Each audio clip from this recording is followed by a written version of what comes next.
Estamos hoy en Josué capítulo 13.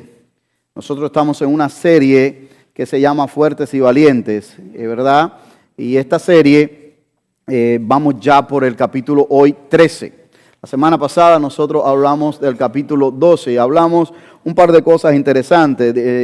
Dijimos allí en el capítulo 12 que Dios nos invita a recordar las victorias que Él nos ha dado, pero no para que tengamos orgullo en nuestro corazón, sino para que nos motiven, para que nos insten a seguir adelante, para recordar la fidelidad de Dios.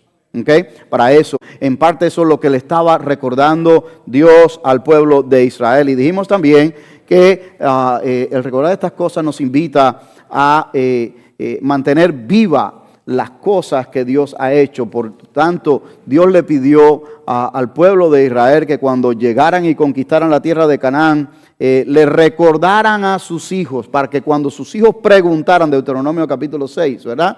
Cuando sus hijos preguntaran por qué hacían esto, ellos le supieran decir: hacemos esto por esto y esto, porque fuimos esclavos en Egipto y Dios nos rescató de Egipto y nos trajo y nos dio una tierra, ¿verdad? Entonces es importante esto. Así que recordar las cosas que Dios ha hecho en y por medio de nosotros, allí, mis hermanos, nos ayuda a mantenernos enfocados en Él y no en nosotros. En Él y no en nosotros. Hoy vamos a ver el capítulo 13, que también tiene que ver con la repartición de las tierras, los límites, ¿verdad? Porque están en medio de esta campaña de conquistar la tierra de Canaán, ¿verdad? Esto tiene que ver, estos últimos capítulos que nosotros vamos a estar viendo. Pero aún así, cuando el tema es muy parecido, hay un par de cositas dentro de este capítulo 13 que yo creo que tiene unas buenas enseñanzas sobre todo para el cristiano y para el cristiano que tiene mucho tiempo conociendo de Cristo. Yo creo que hay un par de cositas que queremos tratar en este día allí. Pero antes de eso, tal vez a alguno de ustedes este nombre le suene, tal vez no le suene, yo no lo sé. Pero no sé si el nombre de Cliff John le suena a usted. Tal vez unos cuando vean la historia se van a decir: sí, yo he escuchado, yo he oído hablar acerca de él.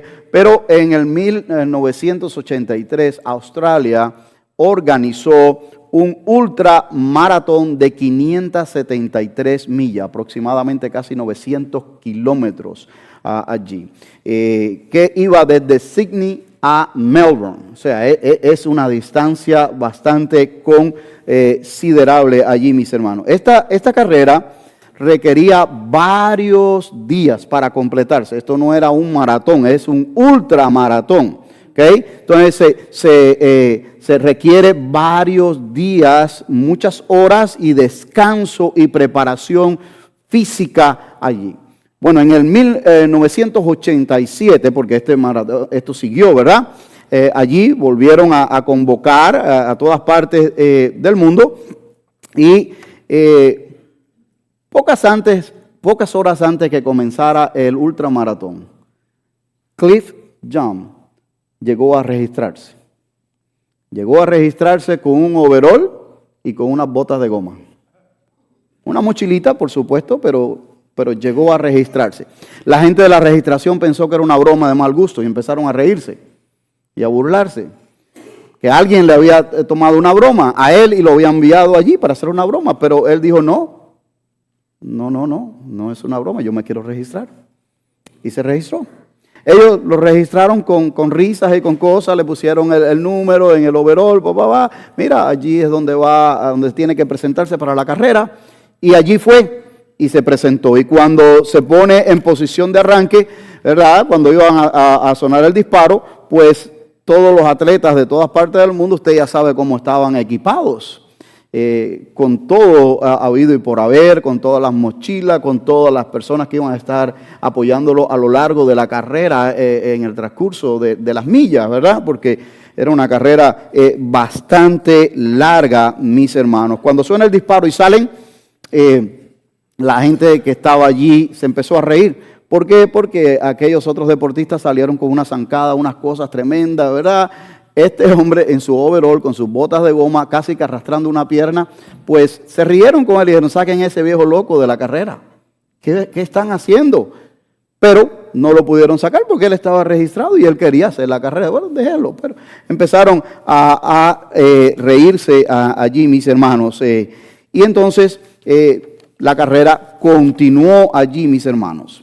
5 días más tarde, con 14 horas y 4 minutos a la 1:25 de la madrugada, Cliff John cruzó esa cinta que usted ve ahí. 5 días, 14 minutos con 4 segundos a la 1:25 de la mañana pasó allí. Y no solamente pasó, sino que estableció un récord mundial que realmente no ha sido batido allí ese récord mundial. Y lo pasó con su característica pierna arrastrándola. Allí pasó él, mis hermanos. Ganó en ese tiempo, el premio eran $10,000. Y dice, ¿verdad?, la biografía que lo compartió con los que participaron con él, porque en realidad él participó, pero no era tanto su afán por el dinero allí, mis hermanos. Pero lo interesante de esto es que Cliff John no ganó esta carrera por diferencia de minutos, ni siquiera por diferencia de 1 hora o 2 allí. Dice allí la historia, y esto es una historia real y verdadera, por supuesto, que ganó por 9 horas y 56 minutos de diferencia cuando el segundo participante cruzó, mis hermanos, llegó allí. Cliff había establecido un nuevo récord mundial. La prensa lo rodeó inmediatamente. Las risas de al principio se acabaron, ¿verdad? Y le preguntaron, ¿cuál es el secreto? ¿Qué traes en esas botas? ¿Tus pies cómo están? ¿Qué traes en la mochila? Bueno, le vaciaron la mochila, encontraron agua y semillas de calabaza.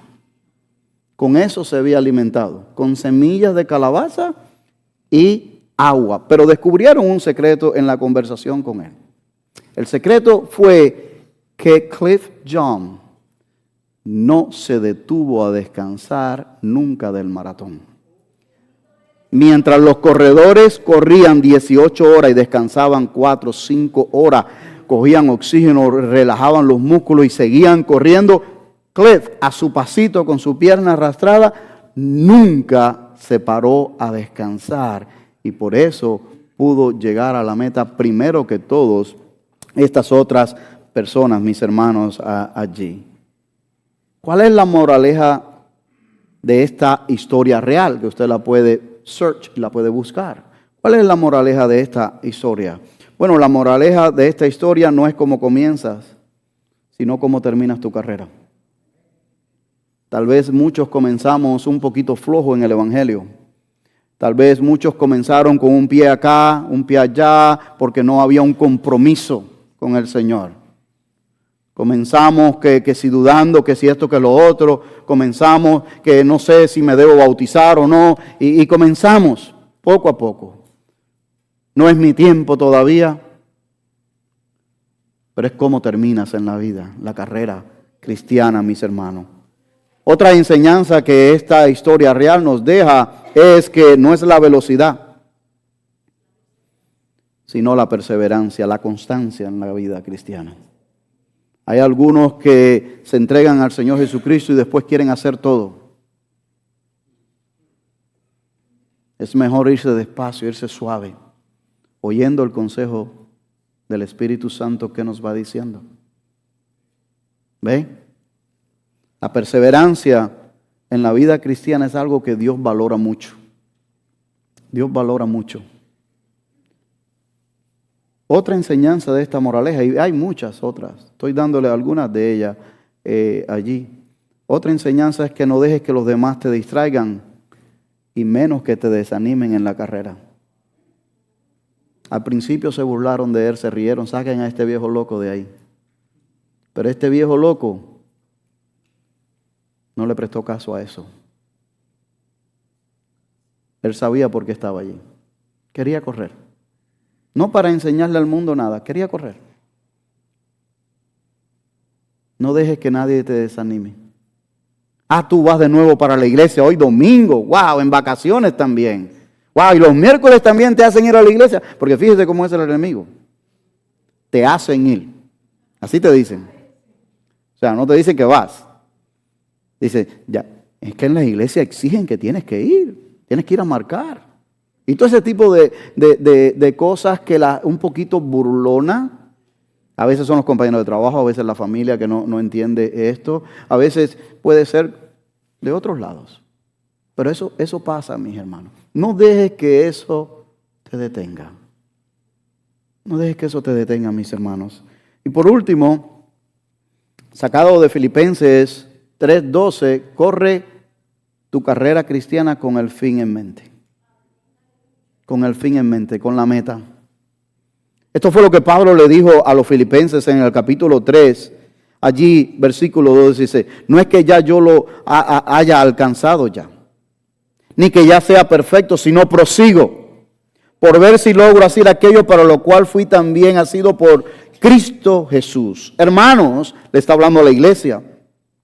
Yo mismo no pretendo haberlo ya alcanzado, pero una cosa hago, olvidando ciertamente lo que queda atrás, las críticas, las burlas, todo lo que me digan, y extendiéndome a lo que está delante, prosigo a la meta, al premio del supremo llamamiento que es en Cristo Jesús.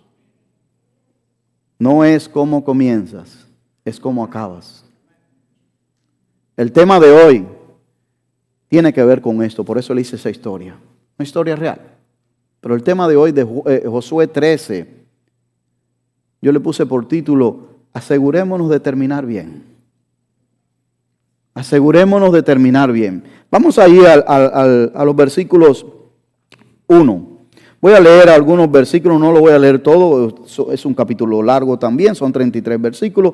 Voy a leer algunos de ellos, voy a leer el 1, el 2, el 6, y algunos más allí, pero sígame usted con ello allí. Versículo 1 dice, cuando Josué, ya era viejo, el Señor le dijo, tú ya eres anciano y todavía queda mucha tierra por conquistar. Esta es la tierra que queda, todos los territorios de los filisteos y todos los de los jesureos. Versículo 6. A todos los habitantes de la región montañosa desde el Líbano hasta Mesrirofot, Maín, a todos los sidonios, yo los expulsaré delante de los israelitas. Solamente tú tienes que repartir la tierra por suerte a Israel como heredad, tal como te he mandado. Versículo 7. Ahora pues, reparte esta tierra como heredad a las 9 tribus y a la media tribu de Manasés. Versículo 32 y 33, los finales. Dice, estos son los territorios que Moisés repartió por heredad en las llanuras de Moab, al otro lado del Jordán, al oriente de Jericó. Pero a la tribu de Leví, Moisés no le dio heredad. El Señor, Dios de Israel, es su heredad como Él les había prometido. Hermanos, Josué había sido un fiel servidor del Señor desde su juventud. Él fue discípulo de Moisés, en eso estamos claros. Y había servido al Señor desde su juventud, pero ahora algunos comentaristas teólogos entienden que Josué andaba alrededor de los 90 a los 100 años. Josué muere de 110 años.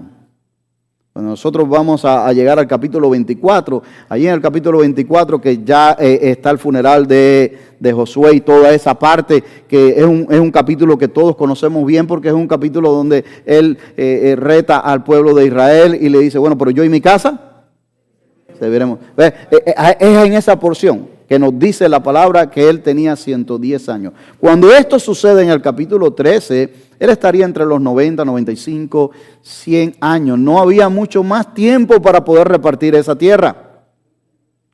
Lo que había que hacerlo ya, porque no había mucho más tiempo. Y esto es una de las cosas o de las enseñanzas de este capítulo 13, basado en este versículo 1.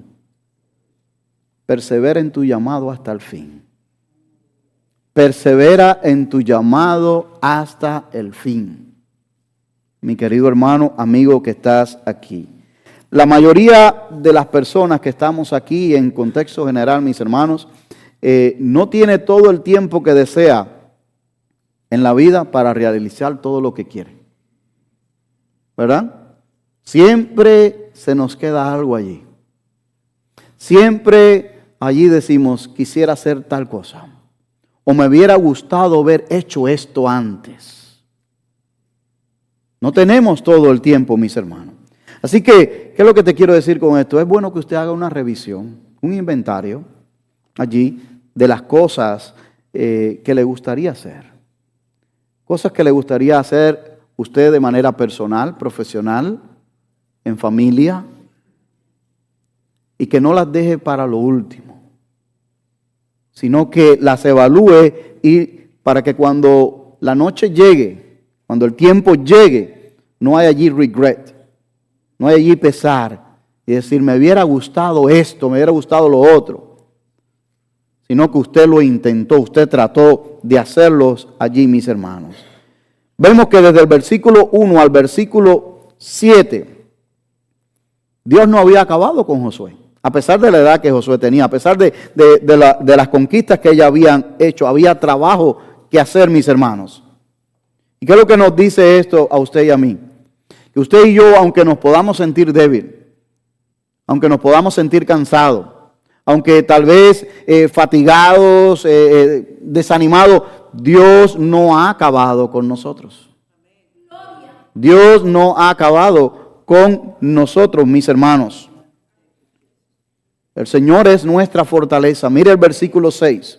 Observe el versículo 6 allí. Dice el versículo 6 allí. Dice, todos los habitantes en las montañas desde el Líbano hasta Mesrefot-Meim, todos los sidonios, y aquí viene la palabra, yo los exterminaré delante de los hijos de Israel.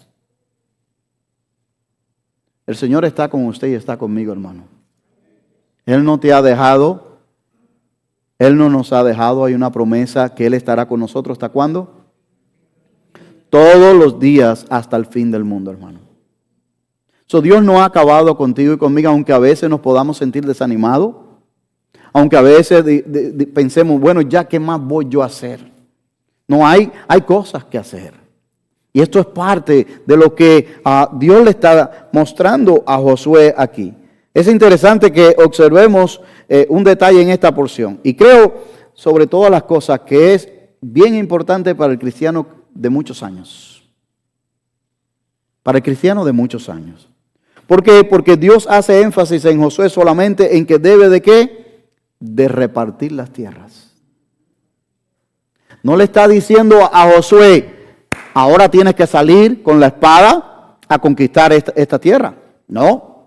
Eso ya lo había hecho Josué anteriormente muchas veces. ¿Por qué? Porque Josué era un guerrero. Él peleó todo el tiempo. Pero ahora su tarea no era ir a pelear, a conquistar. Ahora su tarea era repartir las tierras. ¿Qué es lo que nos dice esto, mis hermanos? A pesar de tener 90, 95, 100 años aproximadamente en ese frame time que tenía en su vida. ¿Qué es lo que nos dice eso a usted y a mí, mis hermanos? Que, en primer lugar, que la obra, el trabajo en la obra del Señor no siempre es el mismo. Lo que usted va a realizar no siempre va a ser lo mismo.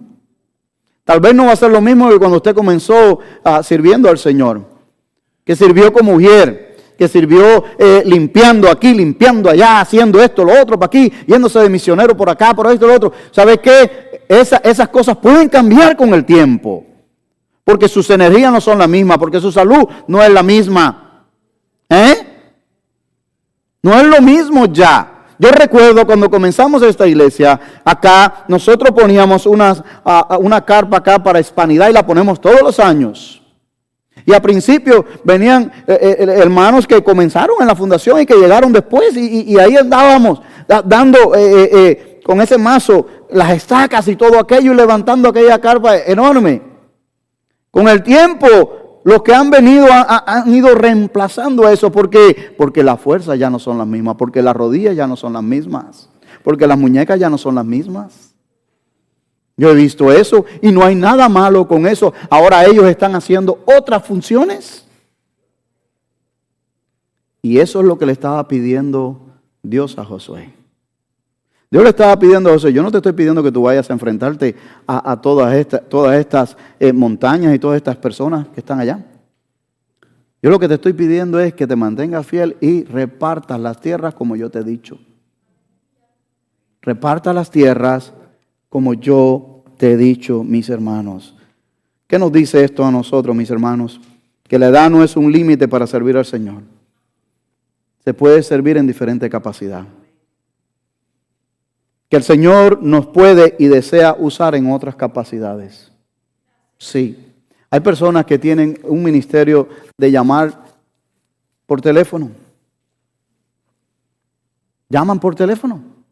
¿Por qué? Porque ya tal vez no pueden salir de casa, porque ya tal vez no se sienten más seguros para estar guiando por ahí de toda hora, y llaman por teléfono. Yo recuerdo un hermano, y aquí hay hermanos que lo han hecho también. Yo recuerdo un hermano que cuando yo estaba sirviendo como miembro de la iglesia en Fort Lauderdale, este hermano, Rodolfo, él llegaba y cada cumpleaños de las personas en la iglesia lo llamaba y lo ponía en speaker y cogía su guitarrita y tin, tin, tan, tan, tan, tan, y cantaba feliz cumpleaños. ¡Qué alegría, hermano! Usted paraba lo que estuviera haciendo por escuchar aquello, hermano.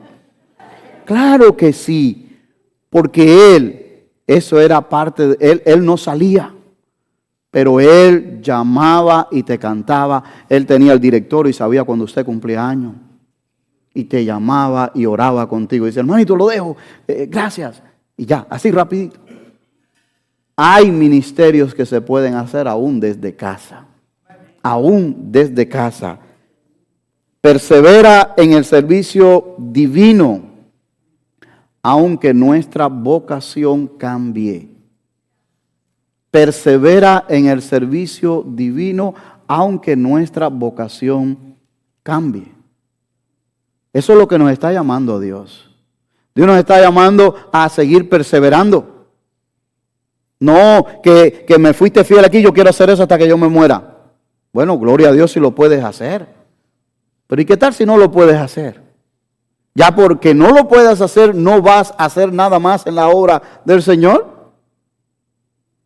Hay muchas otras áreas donde podemos nosotros servir allí, mis hermanos. No hay tal cosa como un cristiano retirado del Señor. No.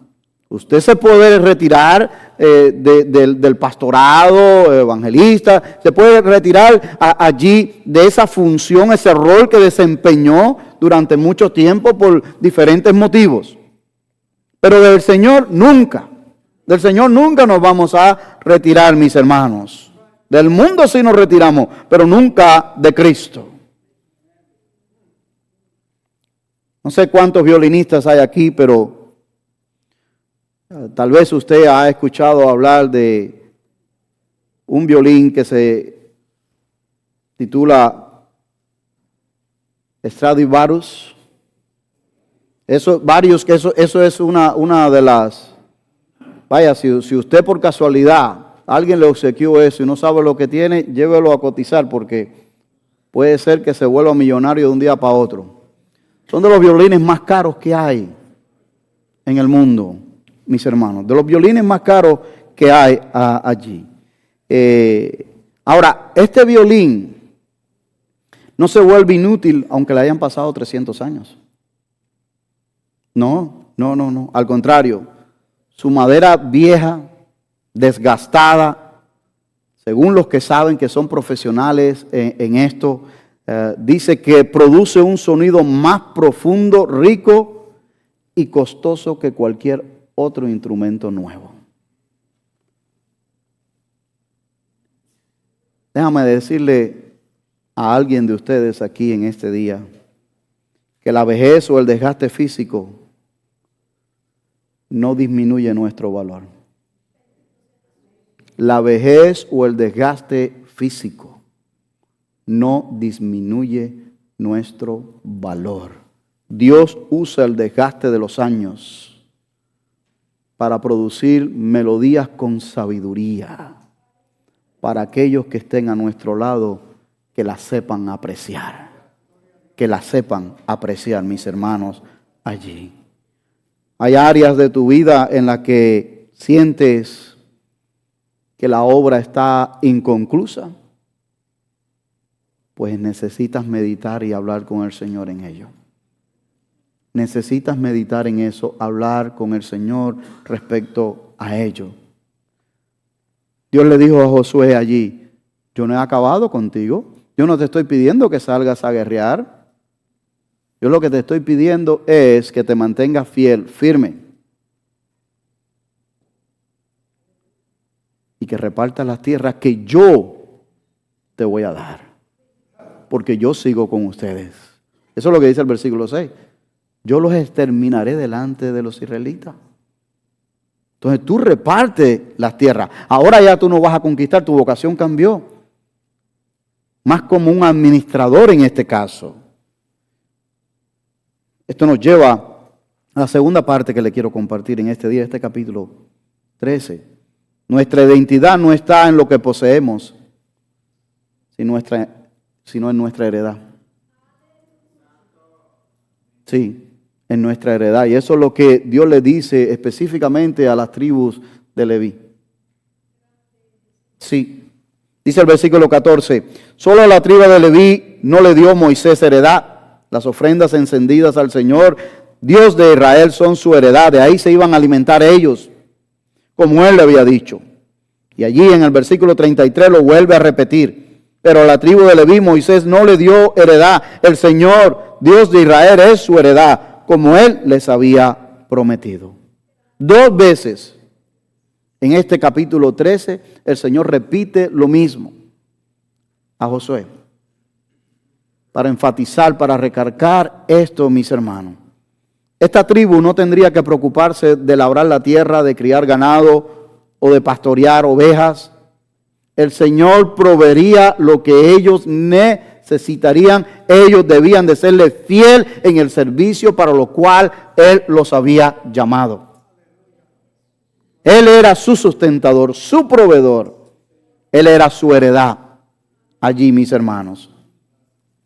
Su función, su trabajo eran las cosas espirituales. Lo demás corría por cuenta del Señor. Su identidad no estaba basada en una parcela de tierra, en cuántas cabezas de ganado poseían, en nada material. ¿Sabe por qué? Porque al final esas cosas se van a quedar aquí. Usted y yo no nos vamos a poder llevar nada de lo que acumulemos aquí. Y si no somos sabios con las cosas que acumulamos aquí, nos pueden cambiar la dirección de nuestro camino. 1, 2, si no somos sabios con las cosas que acumulamos aquí, vamos a dejar problemas para nuestros hijos luego detrás. Si no somos sabios. Entonces debemos ser sabios en esto, mis hermanos. ¿Por qué? Porque lo que trasciende esta vida es tu relación y mi relación con Dios. Eso es lo que trasciende allí, mis hermanos. Esto nos comunica algo muy importante que va opuesto a la cultura de hoy.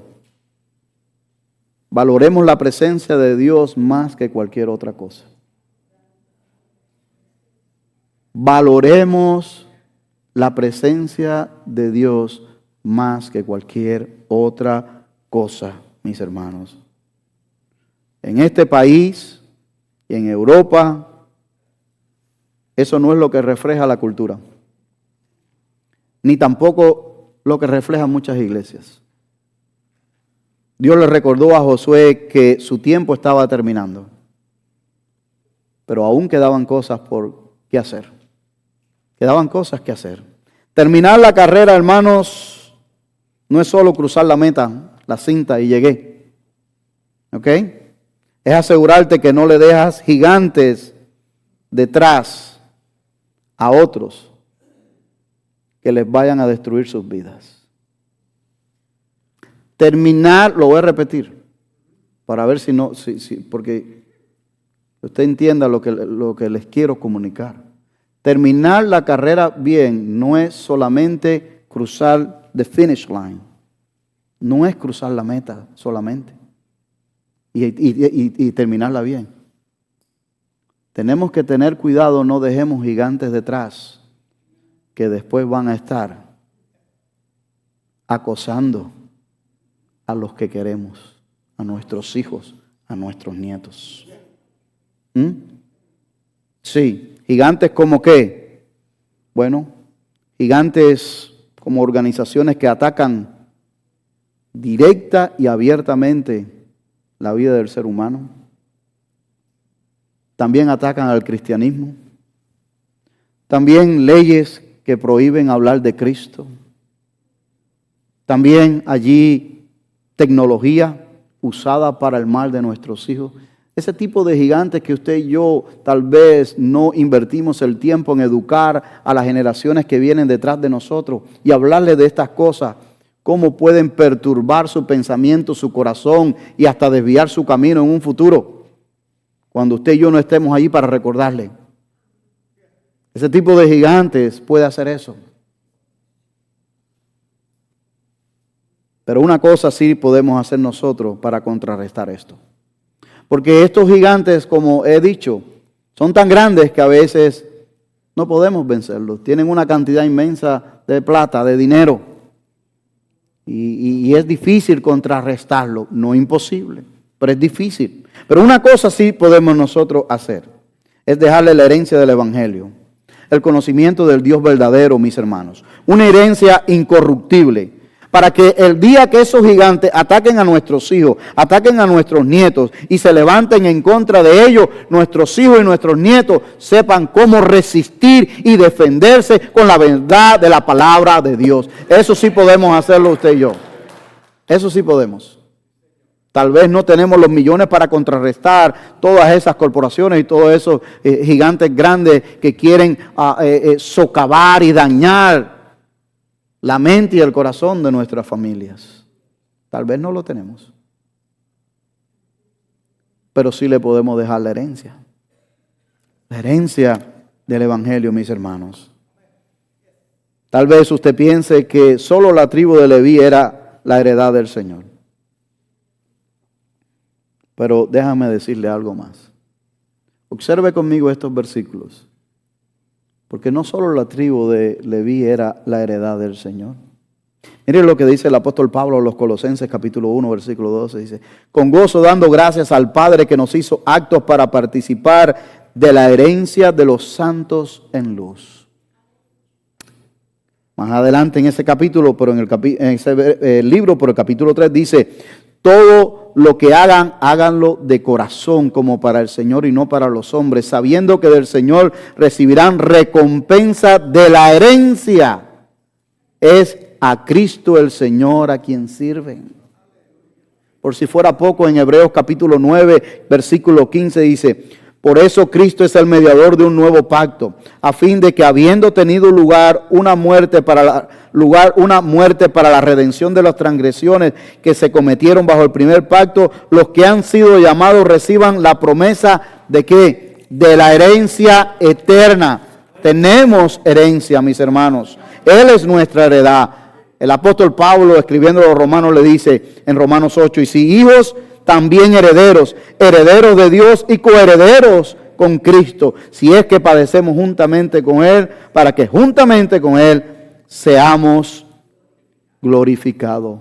El apóstol Pedro dice en su carta primera de Pedro, para una herencia incorruptible, incontaminada, inmarcesible, reservada en los cielos, ¿para quién? ¿Para el mundo? No, para los creyentes, para ti y para mí. Sí, es cierto que en el antiguo pacto, en la antigua Israel, la tribu de Leví no tenía tierra.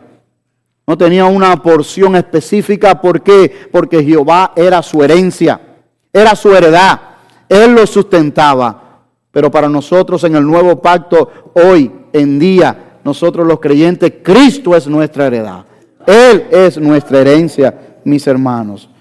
Recuerde, no se trata de cómo empezamos, sino cómo decidimos terminar. Es una decisión.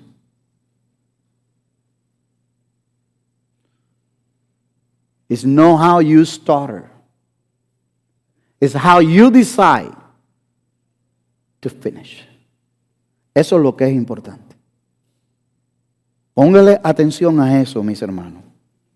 Josué envejeció y sí, disminuyeron sus fuerzas, pero su espíritu jamás se encogió.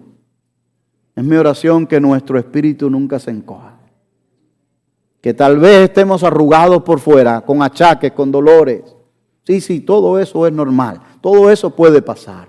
Pero que nuestro espíritu se mantenga allí vibrante con el Señor, mis queridos hermanos. Él entendió que la vejez no es el final del propósito de Dios, sino que es el inicio de la etapa más sabia del camino. Sí. Hoy tal vez el Señor nos está diciendo lo mismo que a Él. Nuestro cuerpo se puede cansar. El tiempo puede avanzar y de hecho está avanzando. Pero en tu caso particular y como iglesia, como congregación, todavía hay tierra que conquistar. Todavía hay tierra que conquistar allí, mis hermanos. No permitas que el mundo, y a veces, desgraciadamente, con tristeza lo digo, cristiano, te digan que tus mejores años ya pasaron. No permitas eso. No lo permitas, mis hermanos. En las manos del Creador, cada cicatriz de la vida es como la madera desgastada de ese violín costoso. Esas cicatrices en tu vida y en mi vida, ese sufrimiento tal vez, ese dolor, esas experiencias, todo eso son como esas grietitas pequeñas en ese violín. Y eso lo que hace allí, mis queridos hermanos, es que añade profundidad, valor para una melodía de fe que usted va a estar tocando en su vida. En su vida. ¿Sabe por qué? Porque hay generaciones que necesitan ver esa fe, escuchar ese sonido. Hay generaciones que están alrededor nuestro. Por lo tanto, yo te exhorto hoy en el nombre de Jesús que caminemos con la frente en alto. Porque nuestra historia no ha terminado todavía. El cansancio, el desgaste puede estar ahí. No lo queremos negar ni tapar el sol con un dedo. Pero ¿sabes qué? Es mi exhortación en esta mañana o esta tarde ya, que termines bien para la gloria de Dios. Termino con esta meditación que dice allí, asegúrese de terminar bien. Para terminar bien hay que terminar bien con Dios. No hay de otra manera, mi querido hermano. Para terminar bien hay que terminar bien con Dios. Si hay cosas que necesitamos arreglar en nuestra vida, hagámoslo, hermano. Hagámoslo. Mientras tengamos la oportunidad, estamos aquí. Estamos aquí. ¿Ve? Después las oportunidades se acaban. Pero ahora que tenemos el tiempo y la oportunidad, hagámoslo. Terminemos bien con Dios. Vamos a orar. Padre, en el nombre de Jesús, te alabamos y te bendecimos, Señor, en esta mañana. Te damos gracias por tu bondad, por tu amor, tu misericordia, Señor, porque en medio de estos capítulos de Josué, con tantas similitudes y repeticiones, aún en medio de ello, Padre, hay enseñanzas vitales para nosotros. Oh Señor, gracias. Gracias porque están allí con ese propósito.